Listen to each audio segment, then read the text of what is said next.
panel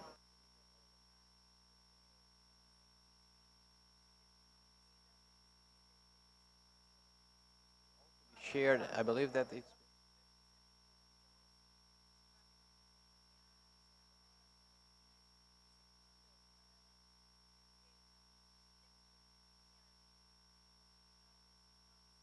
guesses that we have here.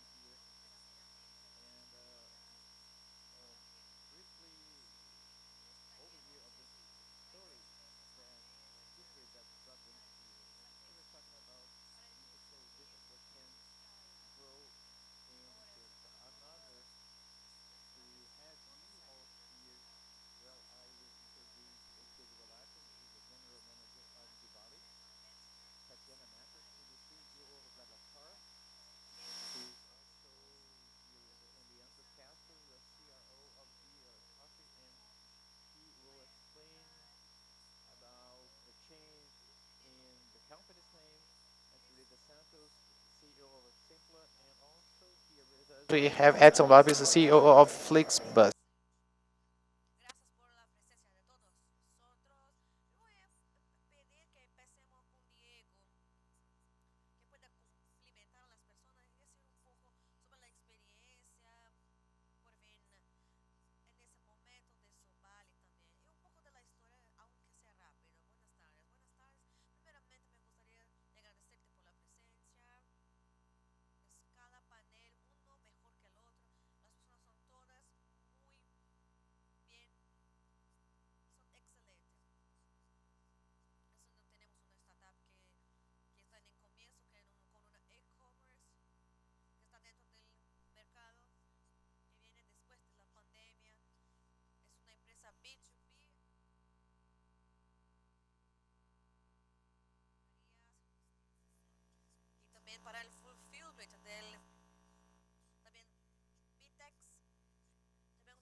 Vehicles here in Brazil, and we have a very strong entrepreneur drive that brought me to the technology industry, and that was very important for me to work at Rappi, and then I eventually became the CEO of Zubale. So Tatiana, thank you very much. Good afternoon. I would also like to thank you for the opportunity for being here, and Diego's words are my words, and we have a very high level here at this event. It's a huge responsibility to be here. I'm the head of our company here in Brazil. For those who are not familiar with BlaBlaCar, it's a multimodal platform that was born in 2006 in France, and it got in Brazil in 2015. And initially, we were driving a sharing platform, and we were just sharing rides with between the passengers and the drivers that were going to the same place. But now we are multimodal platform. We also have the we have we have now the selling of bus tickets. And now talking about my history, my professional history, and as my friend Thiego, I'm from the marketing area, and I've always worked with marketing at the many different sectors for the retail industry. And then I got into the technology world in 2017, and coincidentally, in this technology world, it also involved mobility. So I joined Uber and worked there for almost 4 years. I got to know Edson, and then I went to Zep Delivery and joined later blah blah blah. and it's been 2 years now. And I'm passionate about mobility and technology, and about reinventing old habits or creating new habits in a more optimized and smart way. And this is what I'm looking forward to talking to at this event. So thank you very much. Good afternoon, everyone. Thank you for having me here. It's an honor to me to share the panel with all of you here, guys. I'll talk about a beer or coffee, and right now it's OBA, OBA. Well, I'm not explaining anymore the name of the company, OBR Company, but we are very we are very fond of the name of our previous, but we've changed the brand name and we launched a new brand about 2 weeks. But why OBA, OBA? Because it's more connected to our purpose, which is delivering more balance between life and work. And OBA means work balance. And in our product, we are marketplace for work spaces. And in our products, we help companies to work from anywhere, and we enable them to perform a hybrid system that works, where people have the option of working at the office or from home. We have over 500 workplaces scattered throughout many cities in Brazil, and we are now beginning our operations in Latin America, in Mexico. And we have, well, I'm wearing a shoe that is still full of sand, where we had this encounter, and Woba will take a little bit time so that we can get used to it. But it was born already remote, even before the pandemic, so we do not have any office. I mean, we have 1,500 offices where people can work from. And once a year, we get together, all the employees of the company, so that we wouldn't be talking about work. We just get connected and we celebrate together. And this is the cool side of it. And I'm an income officer there, and also came from the marketing area, but I had a slightly different story. But I began my career studying technology, but back then I worked at Ambev. It is a very commercial company, and now I do not want to pursue the technological career anymore. I want to do marketing. And then Destiny brought me back to the technology, and therefore I'm working at the income area. Back then, the sales area would just be responsible for sales, but now the revenue machine goes through marketing, sales, customer area, and this is what drives me in the past 12 years working at startups. And anytime soon, Tereza will introduce herself, and we worked at Ingresso Rápido, but this is a way smaller market than we think, and we know many people along the way. So we have these very common faces. So Tereza, welcome to our discussion. Well, it's a great pleasure to be here and share with you and learn a lot also from you, because every time we speak something, we eventually acquire knowledge. I will talk a bit about Sympla, which is a marketplace for events, entertainment, and also courses, corporate events, paid or free of charge events, and also online events, on-demand content. We are a platform for courses. I can tell you that you might think about the resilient company, and talking about events after a 2-year pandemic period would make us strong, because resuming operations after that period is something challenge, but a very good challenge indeed. So talking a little bit about myself, I am also a publicist as a career, but since my college times, I already worked for a technology outsourcing company. I was already in the industry, and then I went to the sales area, and my commitment to customers was so big that from the sales area I went to the operational, because I was having enough of selling, and I was then interested in delivering a little bit more. And we sell so much that eventually we get interested in delivering. But my career has always been focused on the customers, and I believe that my position now leading the Sympla is a journey built 100% on having a look at the customer, 100% of the challenges that we've faced to get to that leadership role was based on the pillar customer as my master guide, and I do not regret leading Sympla, which is a platform that serves long-tail customers, which are independent producers that can generate their own events. And here we are talking about a chain of over 100,000 producers get into a platform and generate events. And now at Sympla we have 38,000 events being offered, and that is scalable. And if we think about those services processes, and then also thinking about that we have the best experiences and deliveries, because when you're talking about entertainment, it's no longer the time about ticketing. We are no longer talking about selling tickets. And I worked with my colleague here, where we worked at a company that sold the tickets, but we do not have not any option other than using technology and ensuring scalability in everything that we do and everything that guides us. It will be a pleasure to have this conversation here with our great friends here, and I believe that, and I hope that we can share great thoughts with you guys. So Edson, welcome. So thank you very much. Thank you for the organizers.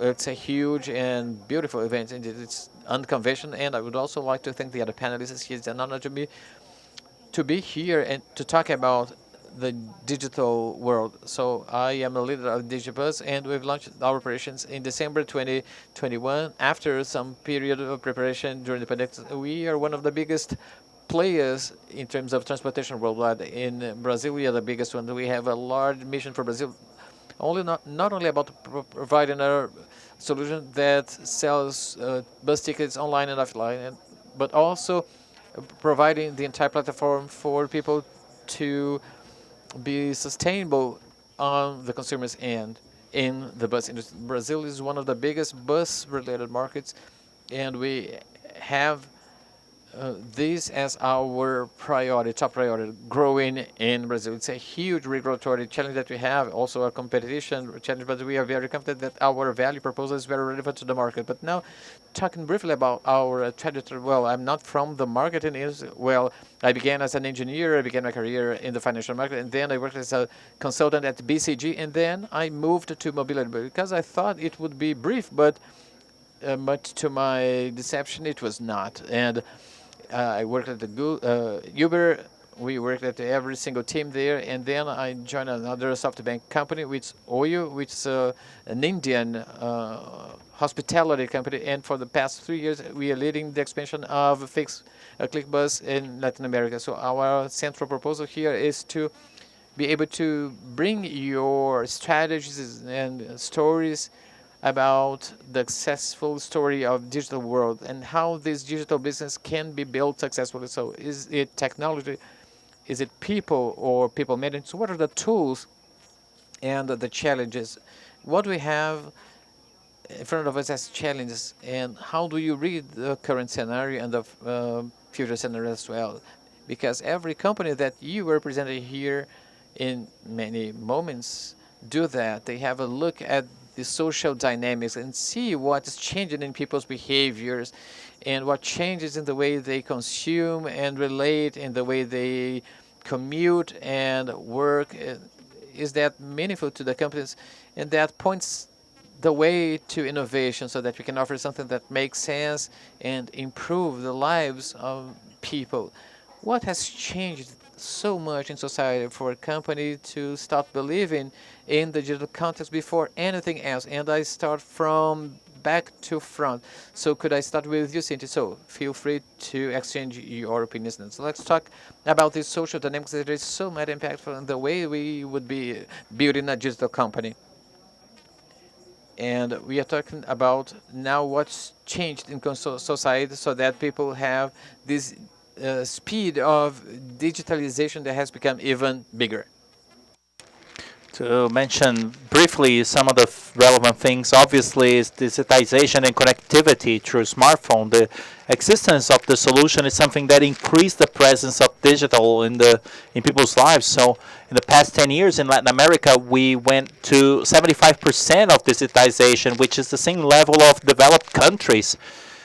And another element is something very specific to Brazil. Tools, for instance, methods of payment, etc., allowed for a client that, like cash, for instance, started using digital. The Pix is a great example. So small changes to the tooling, such as methods of payments, have a great influencer.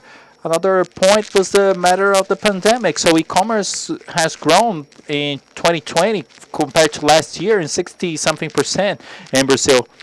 And in 22, we have a good year. So a lot of companies that were going through the transition had to speed up the process because of everything we went through. I think this is the tip of the consumer on the end of the companies that are indeed generating values and services. It is necessary to have more productivity. So the moment you reduce that time that you will be spending in traffic to do home office, you have a gain in productivity that accumulated at the end becomes worthwhile. It's not only the consumer, the availability of digital tools and resources to gain on productivity, we're also differentials. So for those who create uh, proposal and value, they get ease of mind, and these are factors that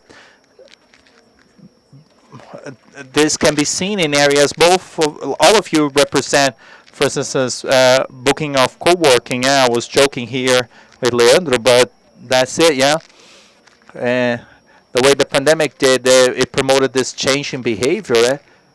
A few months ago, she asked me if I could say booking a co-working. No, it's okay because the first angel investor was co-schooling, the founder of Booking, and we're very much compared because we're a platform, and indeed it has changed a lot. I have no doubt that we have been growing prior to the pandemic. During the pandemic, I think, just like many other businesses, it was a tough moment. Imagine events, mobility, everybody suffered a lot, but the post-pandemic catapulted us indeed at enormous pace. Firstly, because everybody understood that the discussion is not whether where I'm talking from. It's not about latitude and longitude, the where I have to go to, but a discussion on what can I do to make my collaborator be as productive as possible whenever they wish to work from, is to help, in fact, then people to enable them to be more productive, to work close to university, close to their uh, uh, children's schools, so they can be better versions of themselves. And since home office came over to rub in people's face that it's not necessary to have that kind of work, but there's this need on these people to build connections. Yeah, human beings is a social being, and we have, in fact, especially when we look upon the leaders and teams, it's important for them to meet up and connect. It's not being there every day. It makes no sense to be at the office to spend the whole day in Zoom. But for you to have the choice to work, I mean, it's not about inviting people over to your home.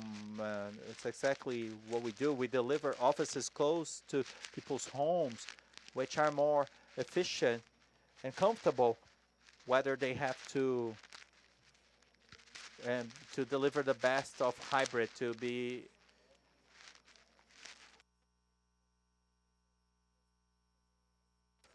how these companies are pushed to think about the digital context before anything else. What I bring here is a little bit of the examples of the very segment inside Sympla, yeah? In which the digital inflated more than ever because there was no option. Yeah, the strong suit of sales sector was the face-to-face, and in the past 2 years we had to reinvent ourselves. What do I see today?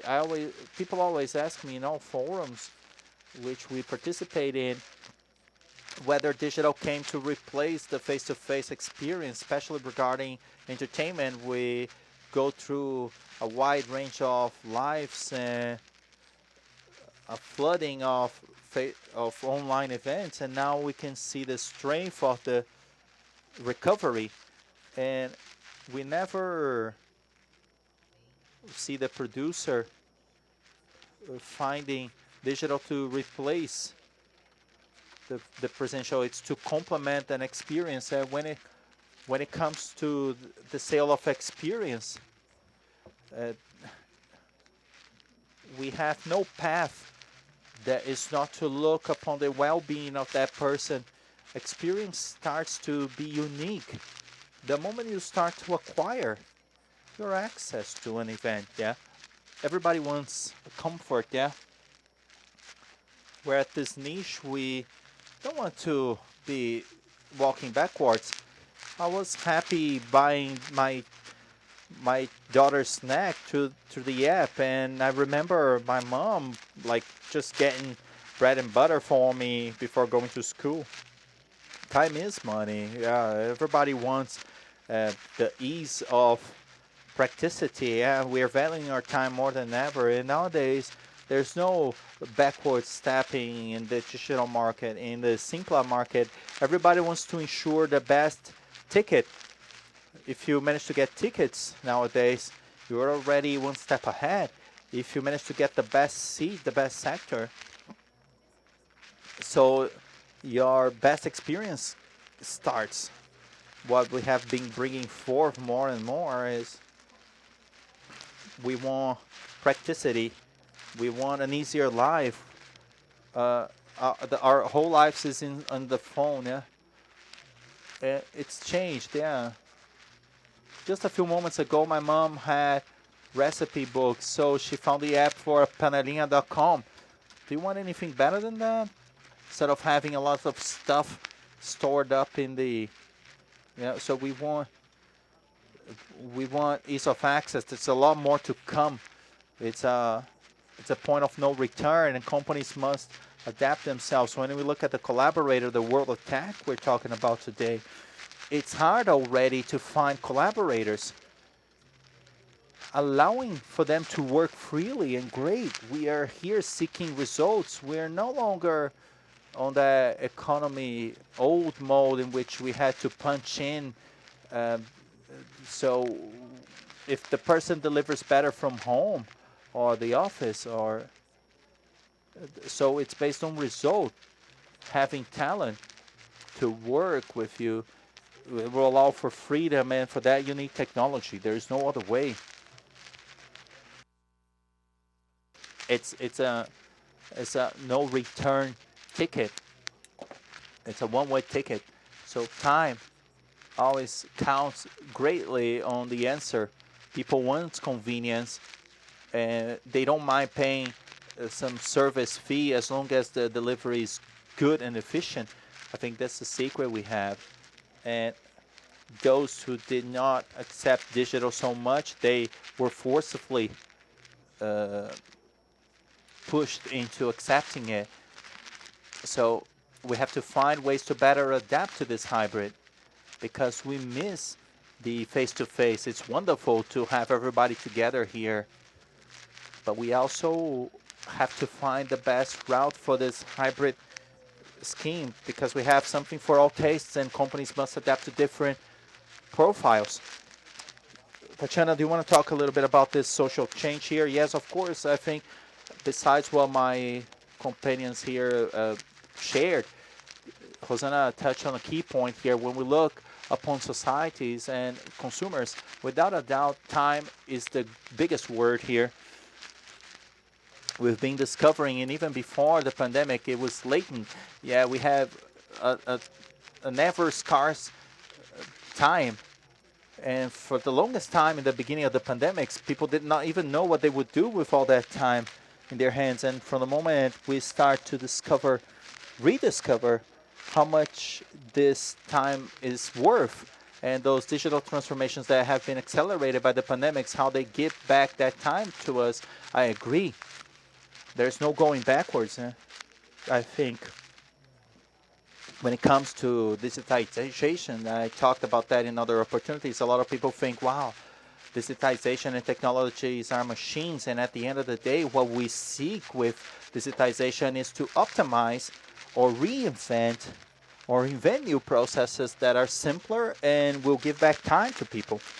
And I think that when I looked at BlaBlaCar. Maybe there's another factor that was made even more obvious. The embryo cell of our existence, which is the proposal of sustainability, which I believe also comes hand in hand with digital solutions, how we are able to cause positive impact socially and economically and environmentally. Because today is necessary. We are at this moment, we are screaming for help for our country, and digitization is one of the main driving forces for that to happen. We were born back then with the proposal to optimize mobility from point A to point B, delivering to people time and money, because they are saving money when they share costs with rides and when they find bus tickets on our platform, and it causes an obvious environmental impact. Yeah, one of the past researches we ran regarding the impact BlaBlaCar provides, we have over 100 million people spread it around over 20 countries, and we save 1.6 billion in terms of CO2 emissions with our solution, a digital solution which reinvents, actually optimizes a habit. Since we had cars, people get rides and they buy bus tickets, and we return that digitally back to the planet. And the pandemic led the society to seek more and more answers. People are more activist. In fact, they're seeking and demanding from companies not to only be services with profit. What do you bring back to my community? What positive impact can you provide with your digital solution? So I would put, besides what my peers have said, the matter of time, and to bring sustainability in this tripod of time saving, costs saving, and environmental impact to this equation. And finally, when you look upon society and the industry and whoever produces and provides services, we cannot forget that scalability and digitization go hand in hand. So for me to be able to increase my margin and optimize my costs, digital solution, without a doubt, will enable a bigger scale and expand my business in a more sustainable manner. Excellent. I'm learning a lot with this discussion, and especially the points of view, the relevant point of this discussion. We cannot talk about technology, at least from my standpoint, without looking at all those social movements from society. So technology, who arrived first and who evolved first, that's not the point. Society evolved and technology has followed up on that. And it was something key to reach the point we're at today. To make something more tangible to what I wanted to explain to you, if we look at the beginning, the decades, the tens of 20s, we had a certain consumption of technology, rather shallow compared to today's time. Very low applicability to businesses, companies crawling in terms of digitization, and with the evolution of technology, and we start transporting the consumption habit towards online, consumer social habits, even through platforms and communities, social groups for you to interact with other people in an online environment. This also transforms society. And how do digital business grow? How they are born, and they are born from this digital transformation of society. So they aim to solve gaps in society. So what problem does this startup solve? Yeah. So what problem does this the solution wants to solve? Because the internet potentializes and catapults, using the word mentioned earlier, and to enable problems that people didn't know they indeed have a problem such as that one. You can put that in a mobility list or e-commerce or consumer services products, a series of things in which society started to okay, there's inefficiency here, and if there was a company that was able to do so, we would get time back from my life. So digital businesses, they are born and they follow these evolutions in society. And there's this phenomenon called pandemic, and it's a propeller of everything we're going through nowadays. I mean, besides the whole bad part and but everything that covers technology, it forced the advance of years in a couple of months. And pandemic touched on a key point, I think, in this process. It touched on the point of behavior. People did not buy, and I'll bring a little bit of my market to make this a little bit more tangible. People would not shop online at the supermarket. It was not a habit. They would buy pizza, electronics, other kinds of products, but not supermarkets. A biggest part of the the purchases when people are locked inside their homes and they have to do the monthly shopping for groceries in online, and it's a new category launched into the online. But when you start replicating that, look at the size of the market, which opened in the post-pandemic. This tends to evolve even further because if you look at the market picks and the methods of payment, digital currencies and everything going on right now, cryptocurrencies and all that, what will happen with people's financial lives will be an absurd transformation, very different from what we're going through. And, and pandemic brought trust, reliability into people's lives, so as they can have an active social life in an online environment without the fear of that leading to bad thing compared to the physical environment. So people nowadays are transporting physical aspects to online with no caution. So a lot of things can be seen changing. Yeah, the remote work. Yeah, before pandemic, we didn't even have tools to have a Zoom meeting. What was Zoom like before the pandemic and Google Meet? Yeah, so look the advance in technology in that market. Look at the paradigm for remote work prior to the pandemic. For the ones for events prior to the pandemic. So we start transporting that to many different markets.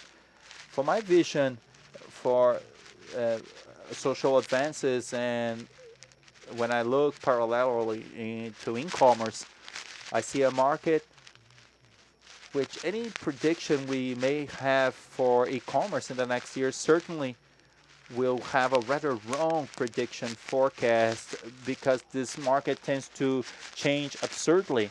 We start observing small businesses being digitized, new categories launching themselves into e-commerce, gaining a lot of relevance, new methods of payment happening and being launched every day.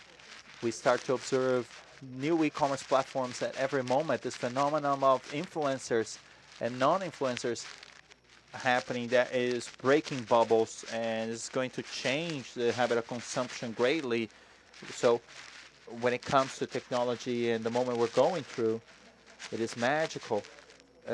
We're privileged because we got a world pre-technology, a world pre-pandemics, and we are following up on these evolutions. And I have great pleasure to be living into a market that is going through all this boiling. Yeah? So regarding bottlenecks, difficulties, why is that a point of no return? We saw here it's a point of no return. So where do the bottlenecks lie in Brazil? The access to technology? Is it wide access? Though there's a growth, but there's wide access to technology. And also regarding labor, I want to know a little bit from you, where does our main bottleneck lie? Where's the main gap in that area? Would you like to start? We do have a problem in Brazil, which is not a secret to anyone, which is infrastructure. So when we hear and consume contents about the impact of 5G and how that will transform the industry and how we consume contents, then we'll try to bring that to our real life in Brazil. But then we face that it's not the region. That's not the reality because it relies heavily on the religion, and we do not have that capillarity to the point that we can change Brazil based on the 5G.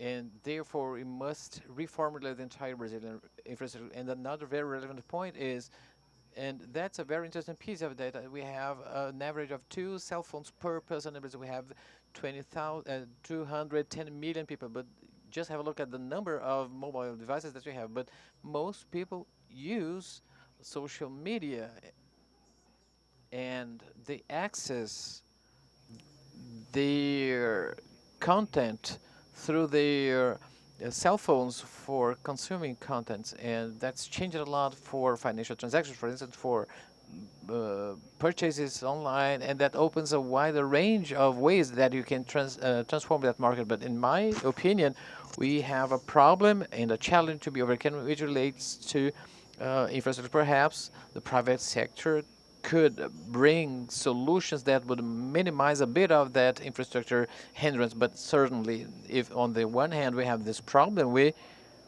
have another bias or another perspective about the opportunities we have in Brazil. We have many of them for digital business that are emerging now. So Leandro, we would like to say a few words. And what about digital education? Because as we are talking about access and infrastructure, is digital education in this basket as well?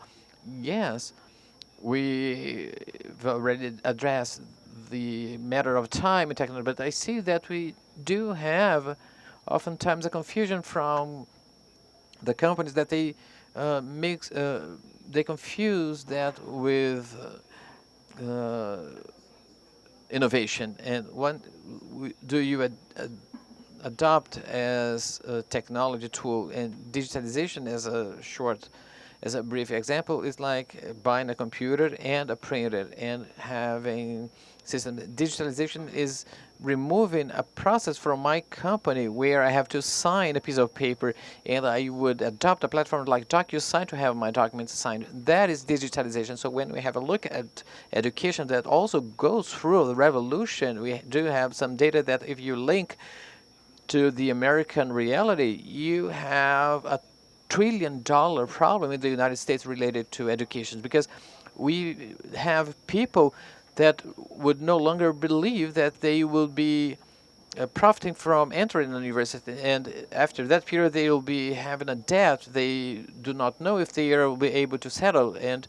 we also have a gap in tech labor, and there's an alarming figure that up to 2030 we will have 57 million tech positions that are not occupied in Brazil. It's the so-called technological blackout, and many companies perhaps could be cited like iFood that are investing in qualifying people more quickly to the market or for the market, so that um, tech labor gap could be bridged. We have three main problems about it.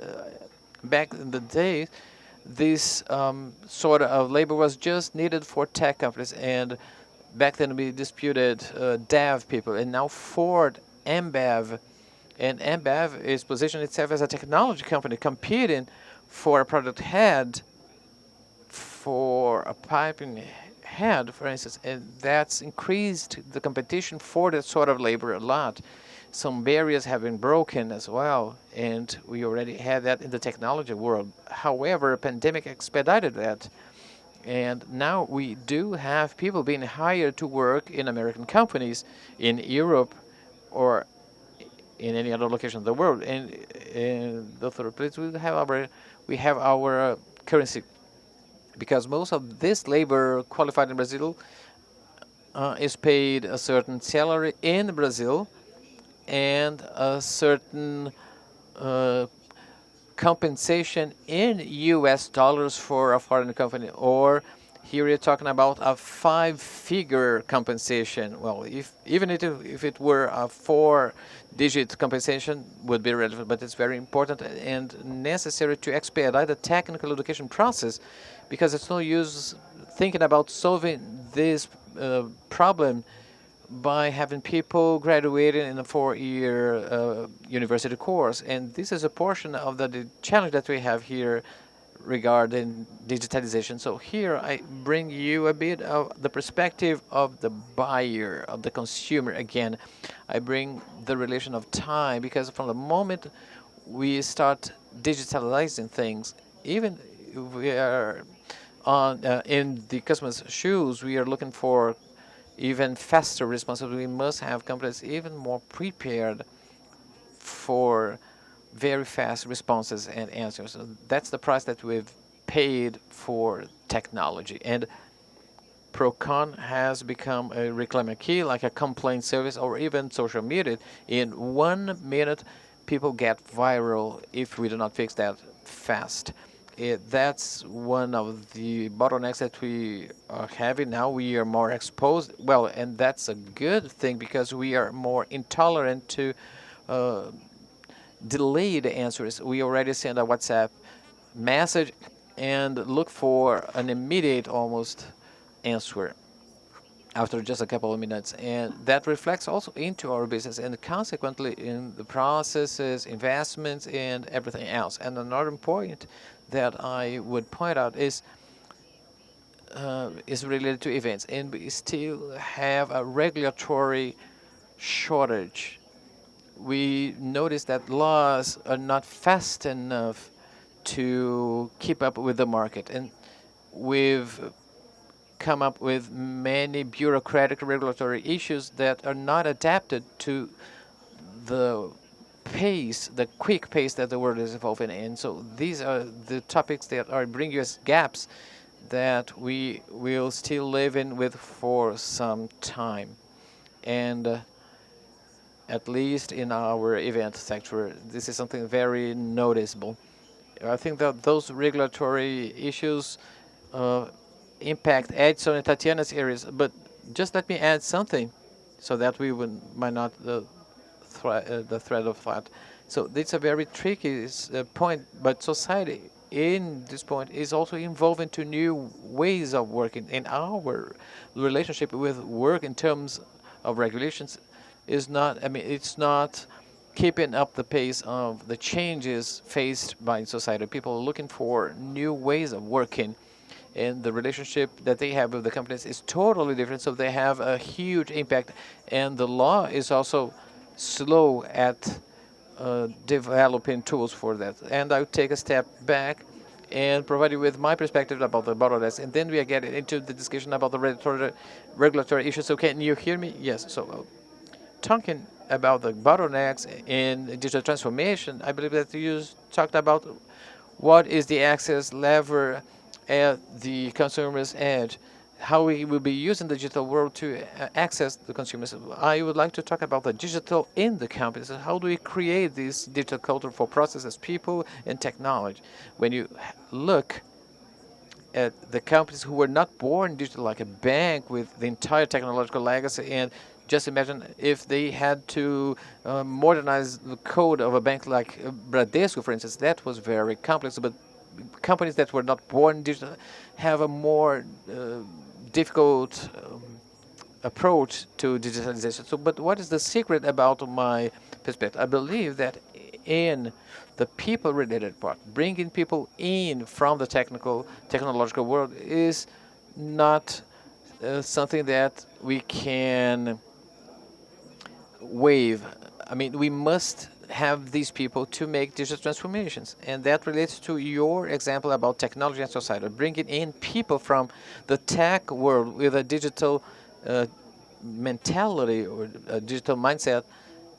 And many people spend a lot of money paying those huge salaries for tech people.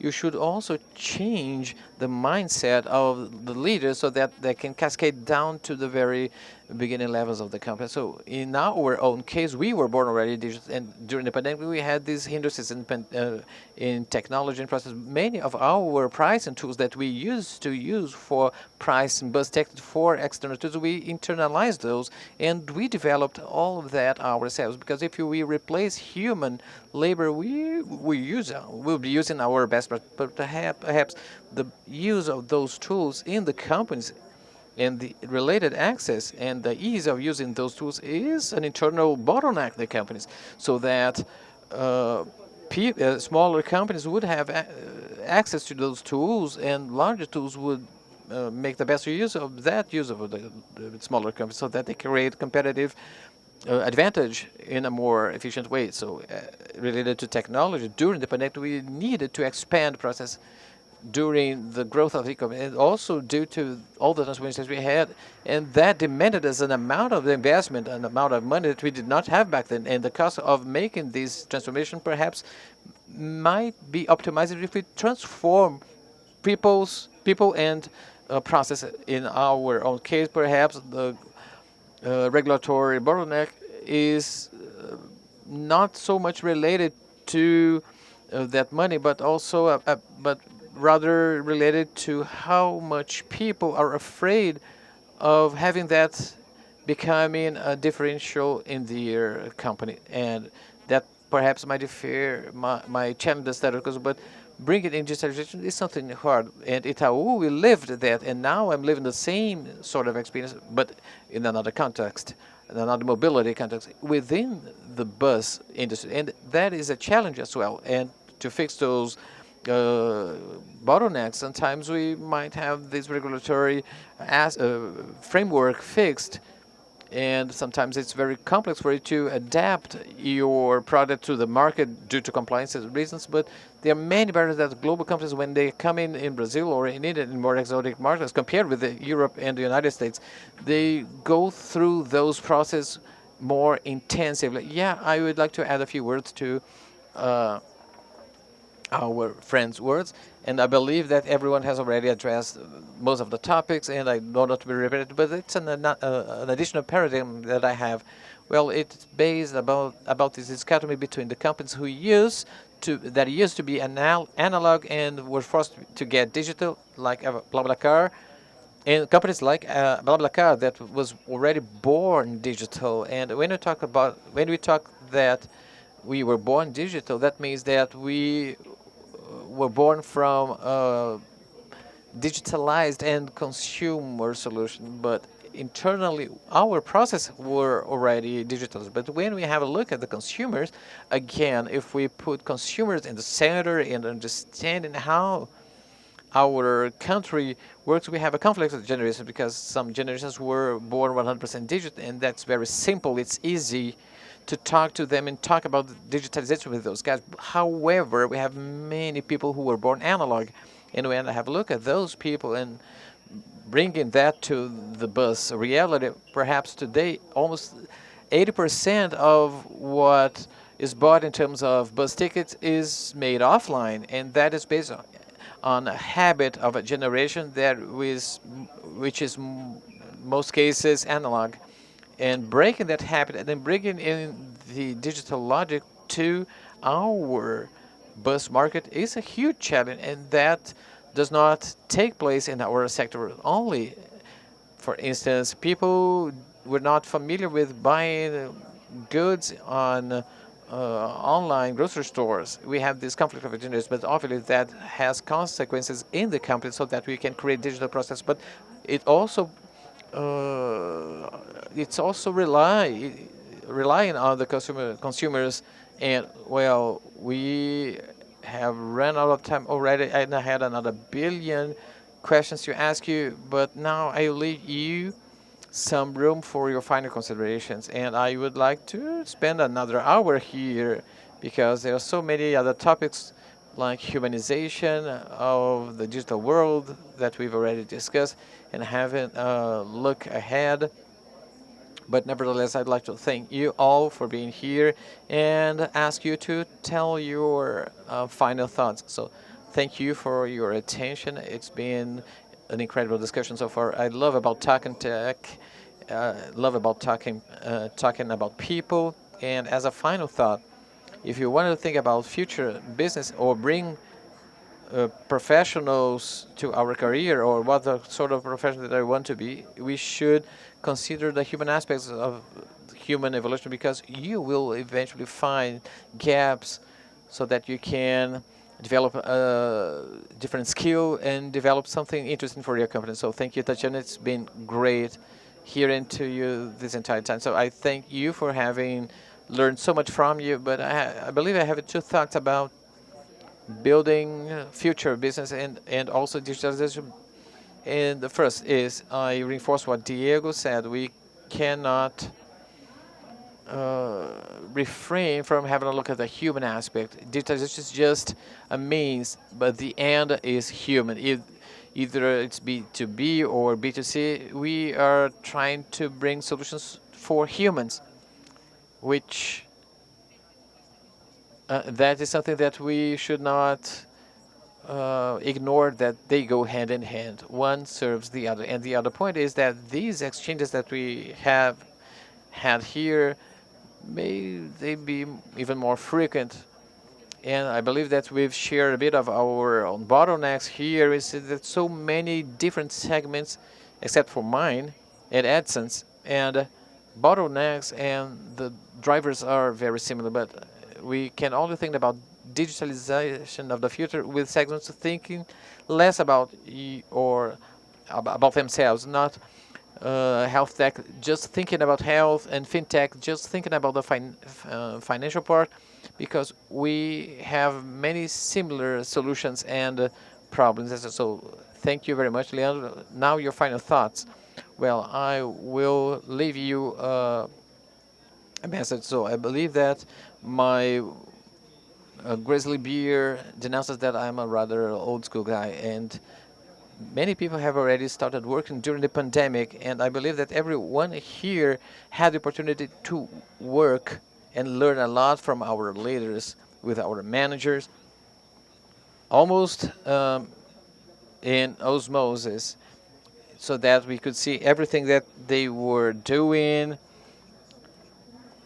and we connected with people at the corridor, not only because they worked in the corridor, but because you identified, you related to the way they wear their clothes, or with any tattoo that that person might have. So I'm sure that we would never be coming back to what we used to have before, where the hybrid or the home office formats were not a reality, but they came to stay. And people were talking about the account. We have the savings that correspond to 20 more business days per year in savings. So that generates these 20 days that can be used for going to the gym or taking your kids to school. But at the same time, we have actions. And here, it's a cultural challenge, a cultural thing. We need more intentional actions to ensure that these connections would not get lost. We must have more encounters. If those encounters used to be accidental in our company, now we must have an intention in those encounters, so that that can perpetuate our culture. Now, Tereza, your final thoughts. I thank you for having me here, so thank you, everyone. And my motto is the value of time. We should learn how to use time better, the time that is gained through using technology, and we should innovate more, think more out of the box.